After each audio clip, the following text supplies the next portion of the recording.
Hi, I'm Jeangu Macrooy from the Netherlands, and you're watching Good Evening Europe. Good evening, Europe!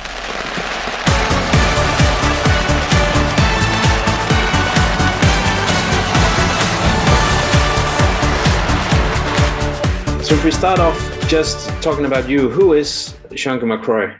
Who's Jeangu Macrooy? I'm 27 years old. I was born in Paramaribo in Suriname in South America, and I moved to the Netherlands when I was 20 years old. And right now I live in Amsterdam, and I'm a singer-songwriter. I write my own music. Who inspires me? Well, I have lots of people that inspire me. I really love singer-songwriters, so people who write their own music.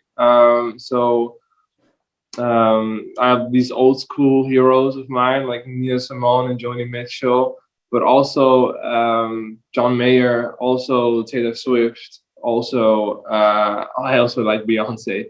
So a lot. Just I listen to a lot of music. Yeah.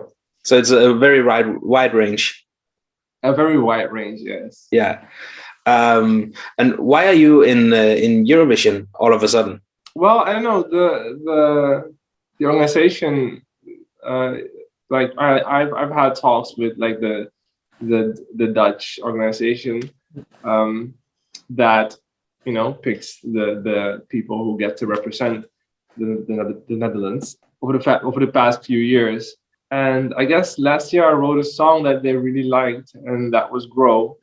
And when it got canceled last year, they told me that I would still get to do it this year. So here I am. Yeah. Do you have any connection to the Eurovision yourself? Is it something you've been a fan of or anything? Yeah, I've been a fan of Eurovision, but the thing is, when I lived in Suriname in South America, we couldn't watch that because they didn't broadcast it over there. So that dream of mine was born when I moved to the Netherlands, and that was the first year I saw, I think, was the year that the Common Linnets participated, and we came in second, the first runner-up. So yeah, I thought, that's something really cool and big, and I would like to participate someday.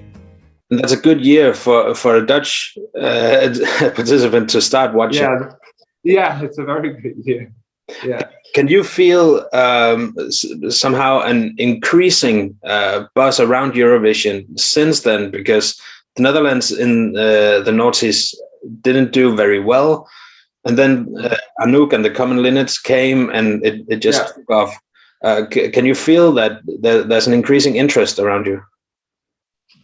Yeah, and there's the like Anouk, that was like a turnaround for I think Eurovision and the way the Dutch perform.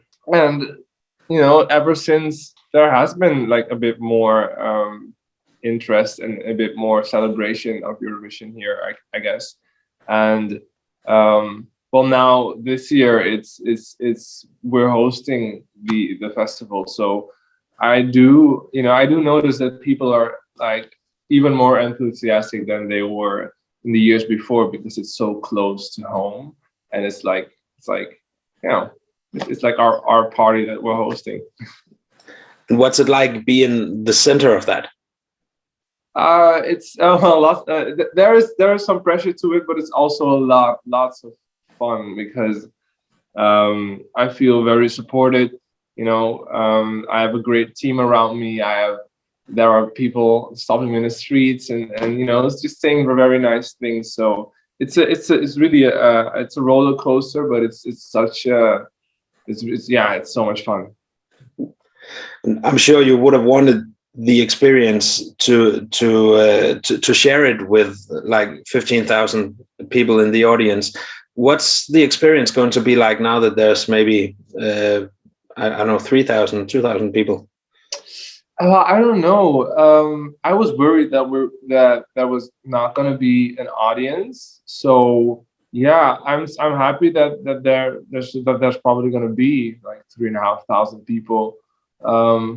And I do think that, you know, it's not like 10,000, but you know, they can make. I think 3,500 people can make a lot of noise. So it's gonna be nice to have like that energy back from the audience. You're still expecting to have a big party? Well, yeah, some in some kind of way that in some kind of way. Yeah. Yeah.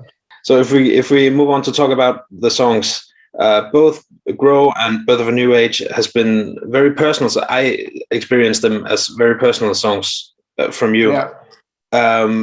If we start off by talking about Grow, what does that song mean to you? Grow. I wrote Grow in a period of my life that I was not feeling well mentally. I was just very down, and Grow was actually very therapeutic when I wrote it. It helped me to find out why I was feeling that way, and just to be honest with myself. And it's a song about, you know, just finding that first light at the end of the tunnel again. And it was a turnaround in my, you know, recovery. And when you look at Birth of a New Age, that's I think the power and the optimism in that song is also a very good representation of where I am right now, because I'm feeling more confident, feeling more optimistic, and yeah, I guess in that way my music is always a reflection of where I am in life. You're also in Birth of the New Age. You're using both elements in the music and language inspired by your roots. Yeah. How important is it for you to tell that story too? Yeah, it's very important. I think that knowing where you're from and knowing that that is your foundation, the foundation of your identity, for me, that is something that keeps me grounded.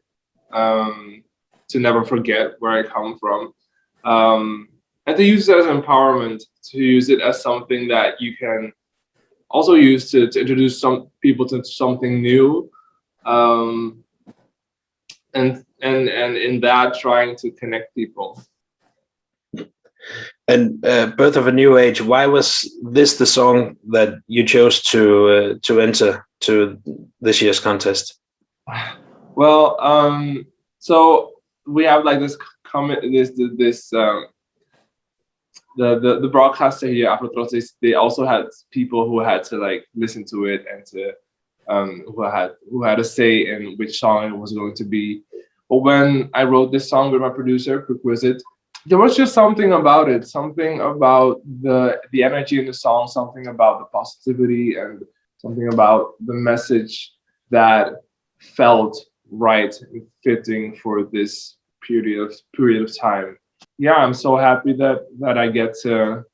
There was this urgent message in it that I want to bring across of, you know, celebrating your own self-worth and keeping your head up in difficult times, which is something that I can imagine, or I hope that resonates with people, especially, you know, because of the times we're living in.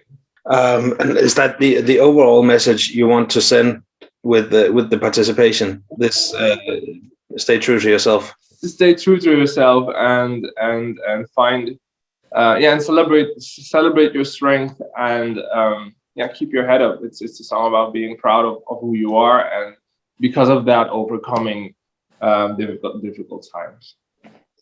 And how have you experienced the reactions you've got after releasing? Well, they came from a lot of.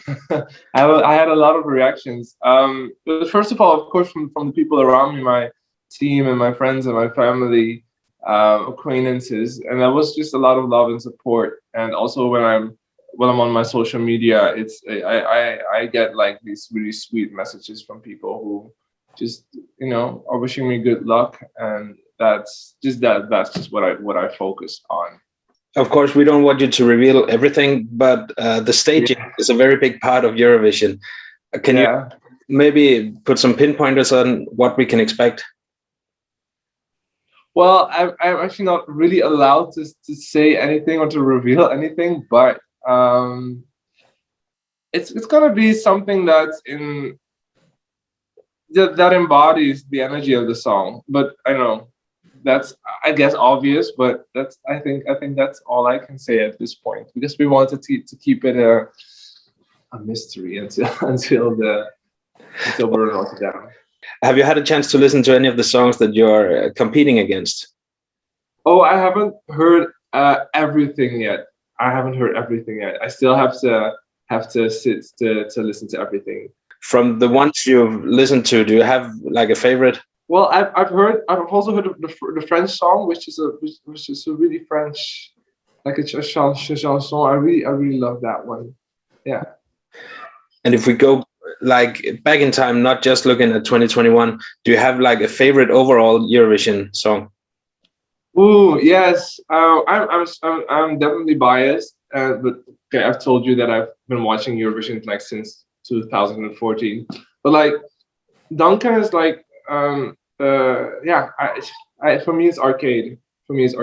Which is I guess a very cliche choice, but it's a good song. Yeah. What is it that arcade does? What is the big qualities of arcade? Well, you can feel that it's authentic, and that the emotion is real, and that that is just a part of him that is showing to us, and that's because he's being that honest. It just connects to people. I think it's a beautiful example of personal songwriting and just emoting that. And yeah, it's very inspiring to watch him and his career just lifting off and shooting up. Yeah. Well, I hope that you will all watch and that we will like celebrate Eurovision, even though it's not gonna be like the years before. It's happening this year, and I'm looking forward to it. Wish you all the love and help in the world.